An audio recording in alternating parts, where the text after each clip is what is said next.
The issue of oceans and human health sort of encapsulates a much larger issue, which is the interaction of humans with their environment and ecosystems, both historically and currently. And I think what oceanographic science has shown us over the past century or so is, again, that that it actually changes the whole ecosystem of the oceans and the coasts. And it has now gotten to the sort of tipping point where it's starting to affect our health and other animals' health as well.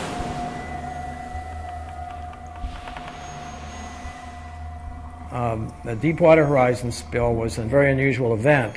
It occurred in about 1,500 meters of water. Most of these oil spills occur at the surface. The most recent estimates by the National Academy of Sciences indicate that the amount of oil that's spilled out with the Deepwater Horizon is about 5 times the annual seepage of oil through perfectly natural processes into the Gulf of Mexico. You find invariably in seawater a small percentage of the bacterial community that has the metabolic capability to degrade petroleum hydrocarbons. The problem is when you have a spill like that, the numbers of those bacteria is very small normally, and so it takes their population quite a long time to build up to the point where it can have a significant impact on the oil.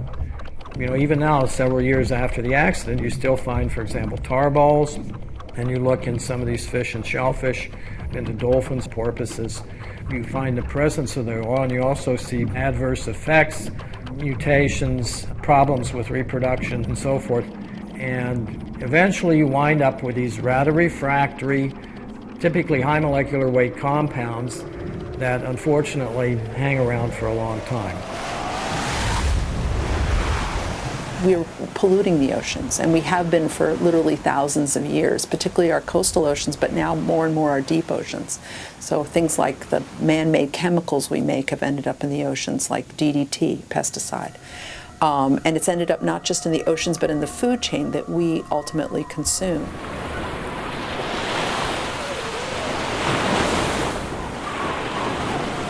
I guess if I was 17 or 18, one way of looking at it is all the exciting things you can do in terms of interacting with the oceans, in terms of sports. But the other part I would say is that as an individual, you can go to the oceans, to the coast, and sort of be renewed and refreshed, whether you get in the water or not.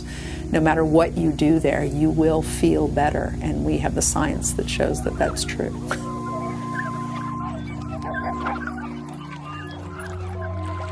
When you take children and show them how to swim or how to just wade and look at things in the ocean, there's this almost revolutionary change in the way they see the world. It's like opening a whole nother world for them. Ocean acidification for a number of years was a largely unappreciated problem associated with putting CO2 in the atmosphere. But the fact is there's about 50 times as much inorganic carbon in the ocean as there is in the atmosphere. And eventually, most of the CO2 that we're putting up into the atmosphere will find its way into the ocean. CO2 combines with water and you get carbonic acid. And it's acidic enough that it will affect the chemistry of the ocean. And among the organisms who are going to suffer the consequences are things like shellfish, corals, organisms that make hard parts out of calcium carbonate as the water becomes acidic. Actually, eventually, the calcium carbonate just begins to dissolve.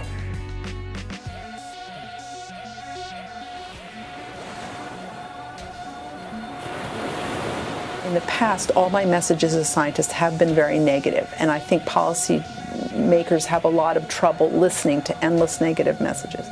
So what excites me now is having positive things come out of my science, but that I can communicate benefits, and that you can use with policy to protect things such as the marine environment to the benefit of human health, rather than constantly saying this terrible thing is going to happen if you don't make a policy. It's very easy for present generations to pass along problems to future generations.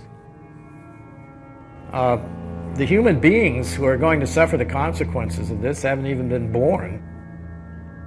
But, you know, that's what lies ahead. And once we put that CO2 up into the atmosphere, I don't know of any way to get it out, other than standing back and letting Mother Nature do it, which will happen, but it will take about 10,000 years.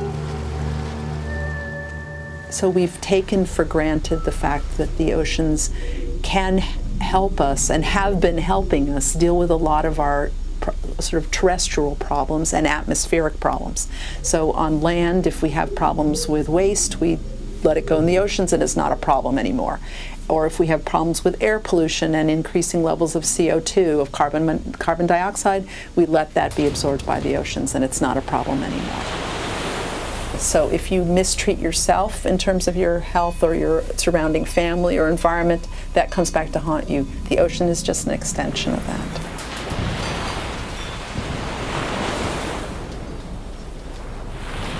Here's an interesting point. If you look back at the geological history of the Earth, the biggest mass extinction of all time was about 250 million years ago.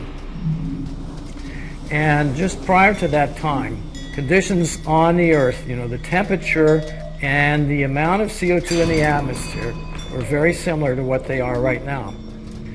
So the mechanism was different. It was volcanic eruptions versus fossil fuel burning, but the result was the same. A lot of CO2 went up into the atmosphere. The temperature went up for obvious reasons, greenhouse effect, CO2 concentrations up in the atmosphere, the biggest mass extinction of all time. I mean, the oceanography community is convinced and has been for like 30 or 40 years about climate change. And I think their biggest mistake was not translating it into human health impacts earlier. It's been too amorphous. It's been too much about the environment and not about how it's going to affect me and my family and what I can do about it. What I want is for the next generation to have this deep appreciation of how important the environment is, but also a sense of hope about that environment, that they can interact with it in a very beneficial fashion. I want them to undo and do better some of the things that my generation and others have done.